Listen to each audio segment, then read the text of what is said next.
thank you again for joining us here on Live Now from Fox. And of course, Hunter Biden acknowledged his past cocaine addictions, but his lawyers claim he didn't break the law.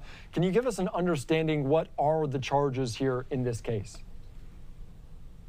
Good to see you, Andy. Hunter Biden is accused of lying on a federal form to purchase a firearm. That form asked him, are you a drug user or are you addicted to drugs? He said no. His battles have been very public with substances. They've got a lot of obvious statements that show that, by his own admission, that he's had a really very hardcore drug and alcohol addiction problem at the time that this form was filled out. So lying to the government to buy a weapon is a federal charge, and that's what he's on trial for. Yeah, and you mentioned that's what he's on trial for, pleading not guilty as well. And you heard during that package potentially some salacious witness testimony, not unusual for us to be covering that, as we covered it quite a bit during Trump's hush money trial. Maybe what will the prosecution try to prove, and maybe how much are they trying to kind of move that needle in that direction with maybe salacious testimony witnesses as well? Believe it or not, this is actually kind of a harder thing to prove, because what you're trying to prove is that somebody lied about addiction. That's really, really, really hard to do. And frankly, the only reason they're really able to do it is because he's been so public about it. They're going to point to his memoir where he talks about his addiction. They're going to point to the fact that he was in rehab 11 days beforehand. They're going to call several witnesses very, very close to his family and in his family, who are going to talk about all of his addictions and his struggles. They're drudging up the laptop, right? The dreaded Hunter Biden's laptop. You know, you thought it was just a fake Twitter account until now, but they're going to drag that thing out, and they're probably going to point to some messages, to some texts, or to some emails that talk about his drug use contemporaneous with this charge. But what's hard about it is that addiction is so subjective, and it can be really a very difficult thing to prove, particularly because, I mean, drug addicts, for anybody who knows and loves and has a family member who is afflicted with addiction, self-reflection and evaluation is not a strong suit of an addict, right? The first question that in Alcoholics Anonymous or that they ask you in that type of thing is, are you an alcoholic? And almost always people are going to deny that, even if they're drinking all day, every day. So it's very hard to really get into somebody's mind to prove that intent. And that's kind of what the prosecution has to do here. Yeah, intent continues to be a focus for both those trials as well. And of course, the judge also ruled that prosecutors do not need to prove that he specifically used drugs on the day that he bought the gun. How much of a factor is that, and maybe which side maybe favors from that ruling more? Definitely the prosecution, right? Because the question, very importantly, is, are you addicted to, or are you a user, right? And the way that, and anybody, again, who knows and loves or has an addict in their family, the way that their rationale can sometimes work, and they say that they're not an addict, and they believe that, right? If you have gone to drug rehab and then you're done, on day one, you feel like you have turned over a new leaf, and you don't identify necessarily as an addict, not to other people, and probably not even to yourself. And you might stay sober for 2 weeks or 3 weeks or something like that, and then you go back. It's not uncommon for people to think that way and to feel that way. And the verbiage on that form is somewhat loose. So you could probably define it as, well, is it that day? Well, the prosecution's going to get to prove a broader pattern of drug abuse by Hunter Biden here.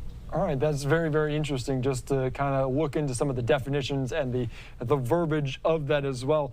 Talking about not necessarily now the prosecution, but the defense, maybe what's the kind of message, what's the focus going to be from Hunter Biden's camp in this? The jurors that you're looking for in this type of a case, if you're Hunter Biden, are going to be those people who, again, their friends and family have been impacted by drug use and drug abuse. Any parent of a drug user or relative of a drug user or spouse or former spouse of a drug user knows kind of the wrecking ball that those people's lives are, and just sort of knows how they think, right? Because remember, the prosecution has to prove, in essence, that Hunter Biden hatched a plot to get a weapon that he was not allowed to get. So they're going to point to, well, this guy was in la la land. He was delusional. He didn't have the accurate tools to assess himself. And if he's lying to himself and not necessarily the government. If you're the government, you're saying, okay, here, wait a minute. Well, he really wasn't being honest. And if he put on the form asterisk, turn over the page, and then he starts spelling out how, yeah, I just got out of rehab, probably we're not going to get that weapon, right? So that's kind of where the battle lines are drawn. That's where I think the defense is going to focus. They want jurors who can really sit in Hunter Biden's shoes. Yeah, and this kind of revolves around, like you mentioned, just that form as well. And he has pled not guilty, but maybe if he is found guilty, is he looking at jail time? Could Hunter Biden find himself behind bars? Very easily, yes, but I don't think it would be a lot of time. The feds use what's called the federal sentencing guidelines for sentencing, and that's something that because in Donald Trump's case, we've talked a lot about that. In New York State, they don't have that. This is the feds, but you score a certain. It's a big matrix, and it can be very complicated. But the offense that he is charged with carries up to 25 years, but the sentencing guideline range is much lower than that. Also, he's not going to score really any points because he doesn't have much of a criminal history. He could get a sentence about maybe a year, maybe 6 months, maybe 18 months.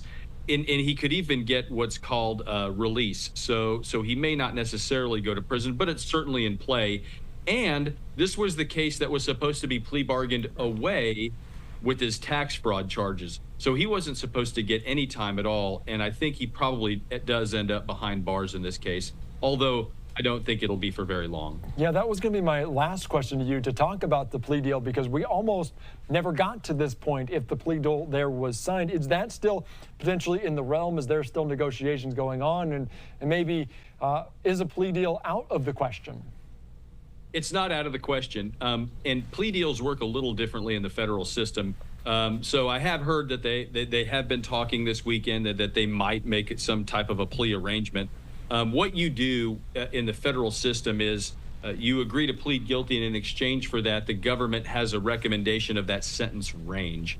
And then the judge usually has to, well, they don't have to, but they usually stick right somewhere in that range. So it's possible that you may see something in that area. I mean, obviously, Hunter Biden was prepared to plead guilty before and then take a deal for this. So the fact that he's pleading not guilty is probably to some degree forced. In other words, it's because the original deal was bounced. So, well, now you may as well fight. Yeah. All right, that makes sense. Very, very interesting. As it starts on Monday, it's going to be an interesting contrast to what we watched over the last month with the former president in comparison to now the historic as the one surrounding the son of the U.S. president, the sitting U.S. president. All right, Jeremy, thank you again for joining us. I'm sure we're going to talk again this week as the trial begins.